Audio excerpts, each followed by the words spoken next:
Family. এখানে মা বোনরা আছেন, এখানে অনেক যুব সমাজের তরুণ তরুণীরা আছে, আমাদের পিতৃমহ অনেক আমাদের পিতামহরা আছেন।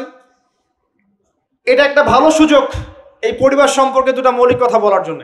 আমি অনেক দিন থেকে চাচ্ছিলাম এমন একটা পরিবেশ। লিসেন ভাই, আল্লাহ পাক একটা আয়াতে বলেছেন, সূরা তাহরিম আয়াত নাম্বার 6, ইয়া আইয়ুহাল্লাযীনা আমানু, হে মুমিনগণ, কু আনফুসাকুম, নিজে জাহান্নামের আগুন থেকে বাঁচো, ওয়া আহলিকুম নারা, তোমার পরিবার বর্গকে বাঁচাও, আলাইহা মালাইকাতুন গিলাজুন শিদাদ, যেই জাহান্নামে কঠোর মনের ফেরেশতা আছেন, লা ইয়াসুনাল্লাহা মা আমারহুম ওয়া ইয়াফআলুনা মা ইউমারুন, আল্লাহ পাক তাদেরকে যে আদেশ করেন সে আদেশ পালনে তারা বিন্দু মাত্র ভূক্ষেপ করে না, মানে বিন্দু মাত্র গাফেলতি করে না। আল্লাহ পাক ভয় দেখাচ্ছেন জাহান্নামে এমন ফেরেশতা আছেন, আল্লাহ যা আদেশ করবেন তাই করবে। এই জাহান্নাম থেকে নিজে বাঁচো, পরিবার বর্গকে বাঁচাও। নিজে বাঁচবো কিভাবে? আমি বলে দিয়েছি কিভাবে। আপনি জ্ঞান অর্জন করবেন, আমল করবেন, হালাল খাবেন, তাওহীদে থাকবেন, সুন্নতে থাকবেন, ইনশাআল্লাহ বেঁচে যাবেন। পরিবার বর্গকে বাঁচাবেন কিভাবে? আসেন শুরু করি শুরু থেকে। শুরুটা হবে আপনার বিয়ে দিয়ে।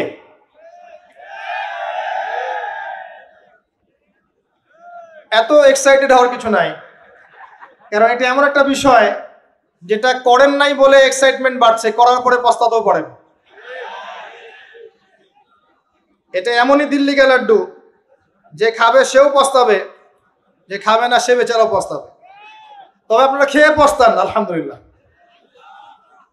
এমন ভাবে শুরু করেন না পরিবারটা যে আপনি একজন তরুণী, আপনি একজন তরুণ, বিয়ে করছেন, বিয়ের সময়ে দিনদারিতা বাদ দিয়ে অন্য কিছু দেখতে যায় না। যদিও বা অর্থ সম্পদ, বংশমর্যাদা, সৌন্দর্যের কথা হাদিসে এসেছে, হাদিসটা এমন নয় যে তোমরা 4টা গুণ দেখেই বিয়ে করো, এমন নয়। হাদিসটা এমন নয়, অনুবাদটা অনেকেই ভুল করে, অনেকেই ভুল করে। হাদিসে বলা হয়নি কখনো 4টা গুণ দেখেই বিয়ে করো, এটা নয়। বরং বলা হয়েছে 4টা গুণ দেখে বিয়ে করা হয়। কথা কি বুঝতে পারছেন? কেউ এটা দেখে, কেউ এটা দেখে। তোমরা দিনদারিতা দেখো, না হলে তোমাদের হাত ধুলোয় ধূসরিত হবে। হাদিসটা এমন। এক্ষেত্রে কি আমরা বলবো, প্রথমত বিয়েটাকে সহজ করে দেন। বিয়েটাকে সহজ না করলে সমাজে জেনা বাড়তে থাকবে, এবং জেনা বাড়ার কারণ আছে। যখন পর্নোগ্রাফিটাতে ফ্রি অ্যাক্সেস দেওয়া হয়েছে, মানুষ রাতের বেলা পর্ন দেখতে পারে, কেউ বাধা দেওয়ার নাই। উপরের সেকশন থেকে কিন্তু এটাকে বন্ধ করে দেওয়া যেত। পৃথিবীর অনেক কান্ট্রি আছে যেখানে অনেক কিছু চলে না। চাইনিজরা ফেসবুক ইউজ করে না, করে? ওরা কি উন্নত জাতি না? ওরা তো এখন আমেরিকাকে যদি বলে ওঠো উঠবে, আমেরিকাকে বসতে বলে বসবে। ওরা এমন জায়গায় চলে গেছে। ওই ইউক্রেন ইস্যু নিয়ে আমেরিকা, ন্যাটো আর এই ব্রিটেন আর ফ্রান্স আর ইসরায়েল কিছুই করতে পারবে না ইনশাআল্লাহ, বিকজ এখানে একটা বড় অ্যালায়েন্স আছে চায়না এবং রাশিয়া। কিছুই করতে পারবে না। বরং এর উদ্দেশ্য, যে উদ্দেশ্যে এটা কাজ করেছিল তারা, এটা তো সফল হবে না তারা ইনশাআল্লাহ।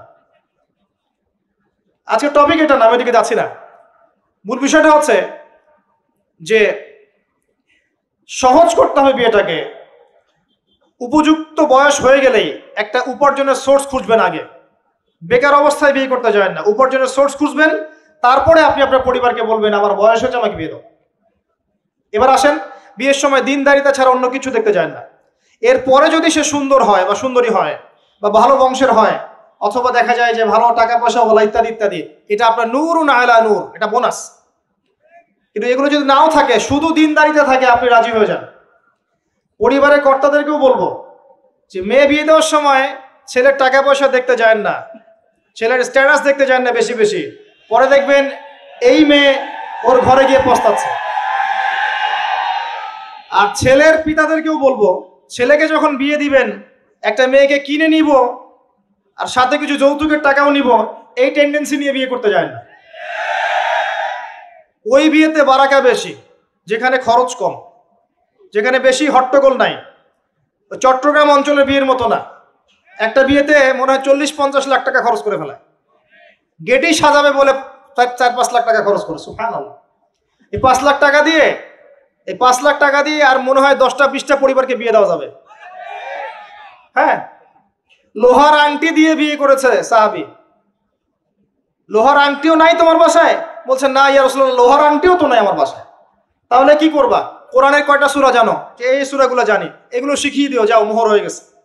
কত সহজ বিয়ে, কত সহজ। আর এখন যেটা হয়, মেয়ে খুঁজবে দিনদার বিল গেটস, আর ছেলে খুঁজবে দিনদার ক্যাটরিনা।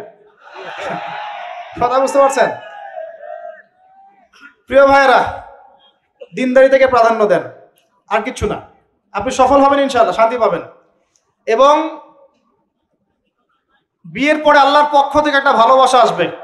যদি আপনি দেখেন যে আপনার স্ত্রী খাদিজা রাদিয়াল্লাহু আনহার মতো, আয়েশা রাদিয়াল্লাহু আনহার মতো, হাজেরা আলাইহিস সালামের মতো সবর করেনেওয়ালা, যে আপনাকে দিনের পথে এগোতে সাহায্য করে, তাহলে আর অন্যদিকে চোখ দেওয়ার দরকার নাই, রাজি হয়ে যান। এরপর আপনার পরিবার শুরু। এখানে উভয়ের মাঝে হৃদ্যতা, ভালোবাসা থাকতে হবে। তবে আরেকটা কথা বলে রাখি, সবাই মনোযোগ দিয়ে কথাটা শোনেন। একটা পরিবারের ভিত্তি শুধু ভালোবাসা দিয়ে টিকে থাকে না। একটা পরিবারের ভিত্তি টিকে থাকে আপোষের বিশ্বাসের উপরে। একে অপরকে বিশ্বাস করতে শিখতে হবে, একে অপরকে শ্রদ্ধা করতে হবে, একে অপরের সম্মান দিতে জানতে হবে। আপনাকে আপনার স্ত্রীকে আপন মনে করতে হবে, আপনাকে আপনার স্বামীকে আপন মনে করতে হবে। বাইরের মানুষ আপন নয়, এরা আপন আপনার। একজন একজন লেবাস, পোশাক। এরপরে আপনি মোহর শোধ করেন, আপনি সন্তান সন্ততি নেন, সন্তান সন্ততিদেরকে আল্লাহর এবং তার রাসূলের আদর্শে বড় করে তোলেন। পরিবারের মধ্যে তালিম চালু করেন, তালিম। পরিবারের মধ্যে তাওহীদ রাখেন, সুন্নত রাখেন, একসাথে খেতে বসেন। স্ত্রীকে হাদিয়া দেন, স্ত্রীকে গিফট দেন, তাকে মাঝে মাঝে ঘুরতে নিয়ে যান, তাকে নিয়ে রিফ্রেশমেন্টে যান, তাকে সময় দেন, তাকে টাইম দেন, তাকে সময় দেন। নবী সাল্লাল্লাহু আলাইহি ওয়াসাল্লাম আয়েশা রাদিয়াল্লাহু আনহার কোলে মাথা রেখে কোরআন তেলাওয়াত করতেন। তার সাথে চাঁদনি রাতে দৌড়েছেন এবং চাঁদ দেখেছেন, সফর করেছেন, রাতের বেলা হেঁটেছেন, সময় দিয়েছেন, খালি পায়ে হেঁটেছেন। সময় দেন। এখন এমন একটা অবস্থা যে পুরুষদেরকে মনে করা হয় যে তারা হচ্ছে মানি মেকিং মেশিন, তারা খালি টাকা পয়সা মেক করবে, আর স্ত্রীরা হচ্ছে ওই চুলা ঠেলবে সারাদিন। আমরা এমন মনে করে নিই আর কি। আবার এই যে ফ্যামিনিস্ট রেভলিউশন যখন থেকে আসছে, ফ্যামিনিস্ট রেভলিউশন কি জিনিস? দাজ্জালের ফলোয়ার্স আর কি, যে মেয়েদেরকে আপনি ঘরে রাখতে পারবেন না।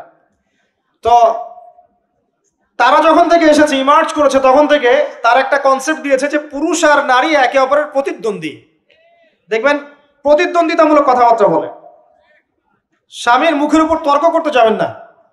স্বামীকে বাইরের অনেকগুলো বিষয় ফেস করতে হয়। একজন স্বামী মনে করেন প্রশাসনে চাকরি করে, তাকে তার ডিউটি ফেস করতে হয়, তার বসকে মেনটেন করতে হয়, তার এগুলো সামলাতে হয়, তাকে বাজারঘাট করতে হয়, সারাদিন পরিশ্রম করে সে বাসায় ঢোকার পরে আপনি মুখটা গোমরা করে বসে থাকেন। স্বামী আহলান সাহলান করেন না, তাকে একটু আদর করেন না, মহব্বত করেন না, তো অটোমেটিকলি আপনার দিক থেকে তার মনটা চলে যাবে অন্যদিকে। স্বাভাবিক। আপনি আপনার স্বামীর জন্য সাজেন না, বাইরের মানুষের জন্য সেজে গুজে আপনি মার্কেটে যান। প্রবলেম সেগুলা। এরা মনে করে স্বামী স্ত্রী একে অপরের প্রতিদ্বন্দ্বী, অথচ এরা একে অপরের পরিপূরক। একে অপরের পরিপূরক। উভয় হৃদ্যতা ভালোবাসায় পরিবার গড়ে ওঠে। যে পরিবারের মধ্যে হৃদ্যতা ভালোবাসা আছে, ওই পরিবারের বাচ্চা কাচ্চারা দেখবেন বড় আলেম হবে, বড় নেতা হবে, বড় কিছু হবে ইনশাআল্লাহ। যেখানে এগুলো নাই, ওই সন্তানরা বড় হয় হতাশার মধ্যে, কাজের বুয়ার কাছে, ডে কেয়ার সেন্টারে। এরা তো বড় হয়ে জঙ্গি হবেই, সন্ত্রাসী হবেই, স্বাভাবিক। ভালো প্যারেন্টিং দিতে পারে নাই। এরকম না বিষয়টা। সময় দিতে হবে, একে অপরের দায়িত্ব বুঝতে হবে, আপোষের মধ্যে বিশ্বাস থাকতে হবে, ভালোবাসা থাকতে হবে এবং সবরের মানসিকতা থাকতে হবে। মেয়েদের ব্যাপারে বলাই হয়েছে তারা বাঁকাহার, অতএব চাপ দিতে যায় না, ভেঙে যাবে। চাপ দিতে যায় না, ভেঙে যাবে। ওই অবস্থায় ছেড়ে দিলে ওই অবস্থায় থেকে যাবে।